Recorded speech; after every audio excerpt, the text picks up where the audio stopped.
चर्चा में के गोल छोड़ी चर्चा में चल जाए कौन उपाय कल जाए। अब दुख दे सोचत रहे लोग इनका के चर्चा में के गोल कैसे छोड़ा दिया। चर्चा में जाता रही तो हमने के खाली काम करे के पड़ल। तो अब दूर जानी मैंने उनका से लागे लागे लगो लोग अभी चर्चा में चल जाता तो वो बड़ा से काम के करता काम तो कह के चल जालू बाद से तो काम हमनिए के करे के पड़ता। तो कहतरी कि गोतिन जौन कर झगड़ा लगाओ बाखरा गोतिन जौन कर झगड़ा लगाओ बाखरा गोतिन जौन कर झगड़ा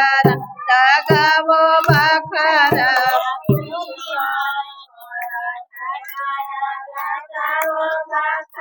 घरवा तोहरे रही दुआरवा तोहरे रही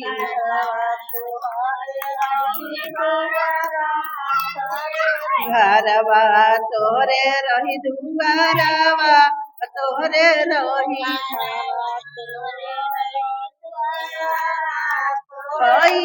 गुरु के मोरैया हमार बकरा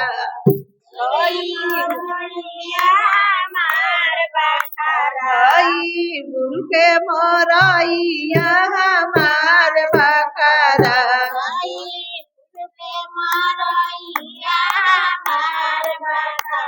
गोतिन जौन कर झगड़ा लगाओ बकरा गोतिन जौन कर झगड़ा लगाओ बकरा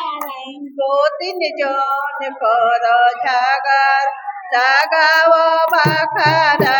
गोतिन जौन कर झगड़ा लगाओ बकरा घरवा तोहरे रही दुआरवा तोहरे रही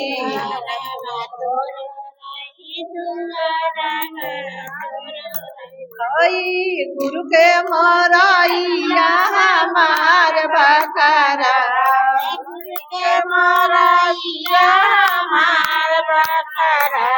गोतिन जौन कर झगड़ा लगाओ बकरा गोतिन जौन कर झगड़ा लगाओ बकरा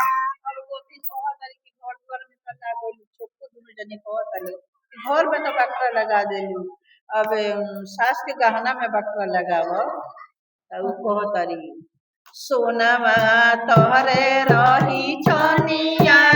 तोहरे रही सोनावा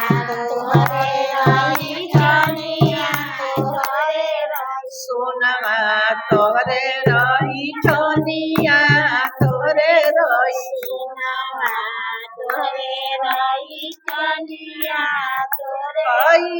गुरु के कंगनवा हमार बकरा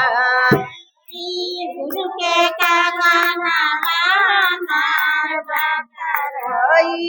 गुरु के कंगनवा हमार बकरा गुरु के कंगनवा हमार बकरा गोतिन जौन कर झगड़ा लगाओ बकरा गोतिन जौन कर झगड़ा लगाओ बकरा गोतिन जौन कर झगड़ा लगाओ बकरा गोतिन जौन कर झगड़ा लगाओ बकरा सास के गहना में तो बकरा लग गई अब दूरा को गाय भैंस बा ऊपर बकरा लगो तो कहतरी गैया तोहरे रही छोरुआ तोहरे रही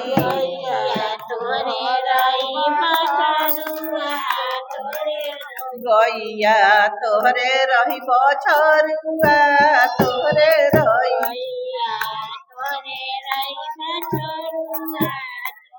रही गुरु के बसहवा हमार बकरा गुरु के बसहवा हमार बकरा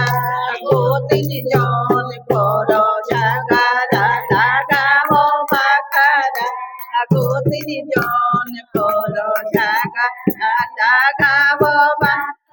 गैया तोरे रही भैसिया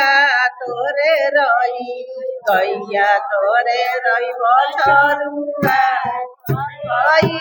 गुरु के बसावा हमार बकरा गुरु के बसा